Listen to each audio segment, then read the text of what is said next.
Les origines. Oui, pour clôturer cette émission, on remonte aux origines avec Jean-Luc Lemoyne, Yvonne Jacob et surtout vous, maintenant, David Cassel-Lopez. On parle des gants de boxe. Tout à fait.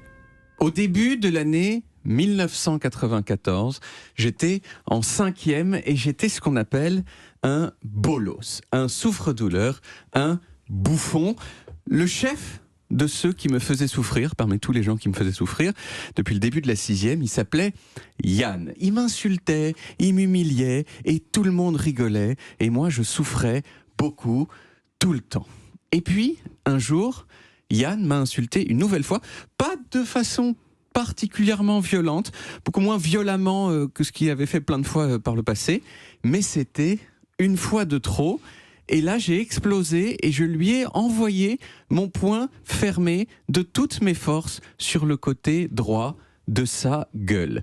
Il est parti en arrière, il saignait, il y a eu un silence qui s'est fait parmi tout le monde, et moi j'ai levé les bras au ciel et j'ai dit « c'est fini ». Et puis, juste après, j'ai regardé ma main, qui était toute tremblante, et il y avait dessus une entaille avec du sang. Et si je vous raconte cette histoire, c'est pour vous dire que la raison principale pour laquelle les gants de boxe ont été inventés, plus que pour protéger le visage des gens qu'on tape, c'est pour protéger les mains de celui qui tape. Depuis l'Antiquité, les gens qui se mettent sur la gueule de façon professionnelle ou récréative même, ils ont tendance à mettre au préalable des choses sur leurs mains. Il y a des peintures de l'Égypte ancienne qui montrent des combattants avec des bandages sur les mains. Ensuite, en Grèce antique, on a commencé à utiliser des bandes de cuir, ce qui a fini par évoluer sous la Rome antique, où les gladiateurs mettaient parfois sur ces bandelettes des pointes en métal pour transformer donc leurs poings en armes blanches. Violence extrême.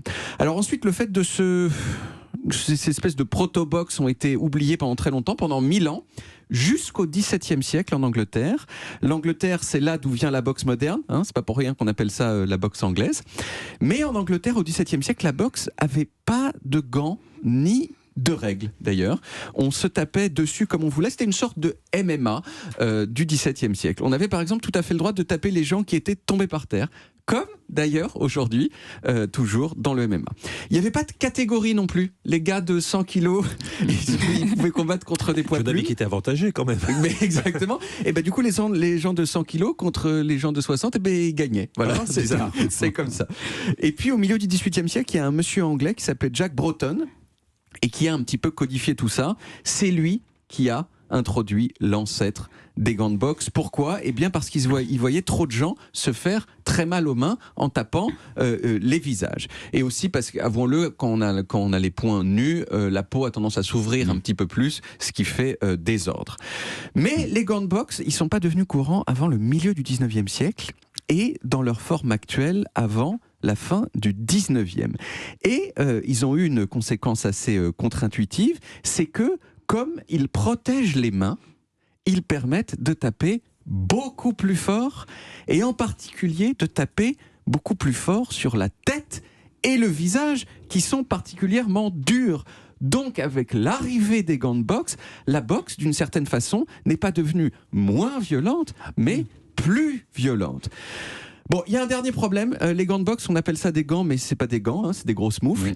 Oui. Or, dans ces grosses... C'est vraiment un des mots les plus drôles de la langue, là, moufle.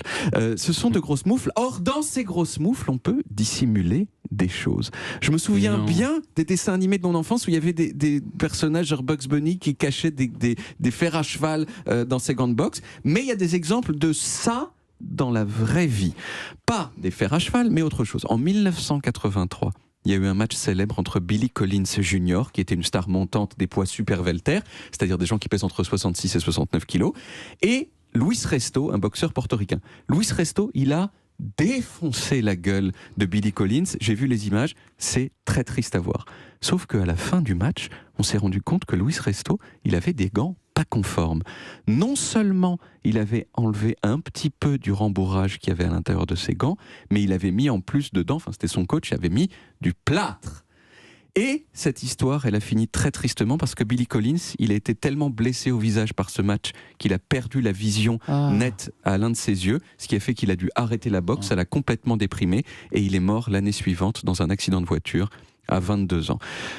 Quant à moi, Ah, J'ai vous avez essayé. bien plombé l'ambiance. J'ai bien plombé l'ambiance. Quant à moi, mais il a été réhabilité depuis, mais enfin bon, il est mort. Quant à moi, j'ai essayé la boxe une fois, en 2002. Je me suis pris un coup, pas particulièrement fort, sur le côté du visage, comme ça. Et j'ai eu mal à la tête ensuite pendant 2 heures. Ça tout bougeait dans tous les sens. Donc, plus jamais.